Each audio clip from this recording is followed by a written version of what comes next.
యుద్ధం ముగిశాక రాజు ఎలుగుబంటి అంచలా గ్రామానికి చేరుకున్నారు.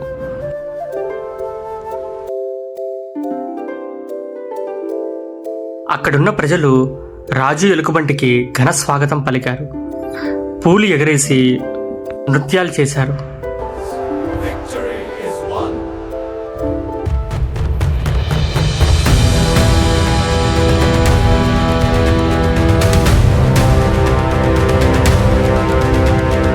రాజు ఎలుగుబంటికి రాజమహల్లోని సైనికులు స్వాగతం పలికారు.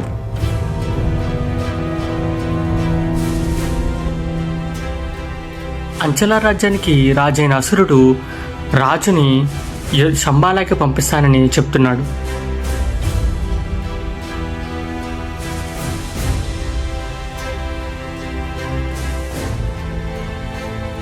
రాజు ఎలుగుబంటి ఇద్దరూ కూడా కొంగల మీద శంబల రాజ్యానికి బయలుదేరారు.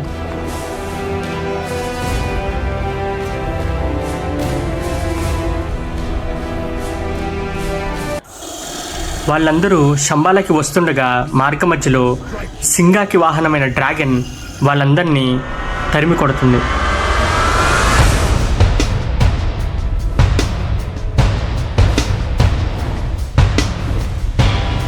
వాళ్ళందరూ కూడా డ్రాగన్ నుంచి తప్పించుకోవడానికి ఎన్నో ప్రయత్నాలు చేశారు. చివరికి ఎంతో సుందరమైన ప్రసిద్ధిగాంచిన శంబాల నగరానికి వచ్చారు.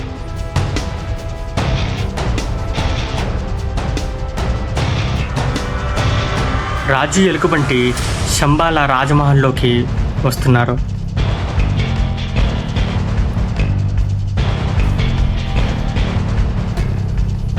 రాజుని చూసి సింగ రాజమహల్లోకి వచ్చాడు. ఎంతో కోపంతో రాజుని చూస్తూ అలా ఉండిపోయాడు. రాజు సింగాతో మాట్లాడుతూ, రాజా, శంబాల రాజ్యం ప్రమాదంలో ఉంది. ఇక్కడికి కొన్ని మైళ్ళ దూరంలో కాలుడు తన సైన్యంతో శంబాల నగరాన్ని కూల్చివేయాలని వస్తున్నాడు. మీరు జాగ్రత్తగా ఉండకపోతే ఈ శంబాల రాజ్యాన్ని ధ్వంసం చేస్తాడు. ఇప్పుడు సింగ, అవునా, కాలుడు ఇంకా బతికే ఉన్నాడా? వాణ్ణి ఎలాగైనా సరే నేనే వధిస్తాను అని తన సైన్యాన్ని పిలిచాడు.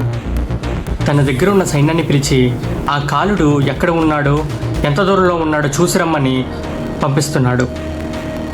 ఆ సైన్యం డ్రాగన్ మీద ఎక్కి కాలుడు రాజ్యాన్ని చూడడానికి వెళ్తున్నాయి.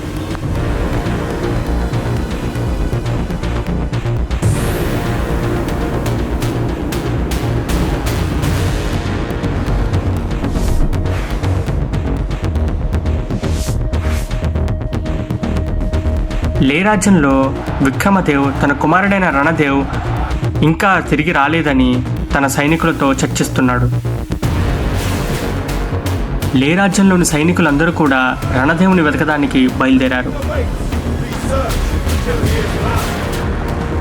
శంబాల నగరం నెక్స్ట్ ఎపిసోడ్ కోసం వెయిట్ చేయండి. Thank you.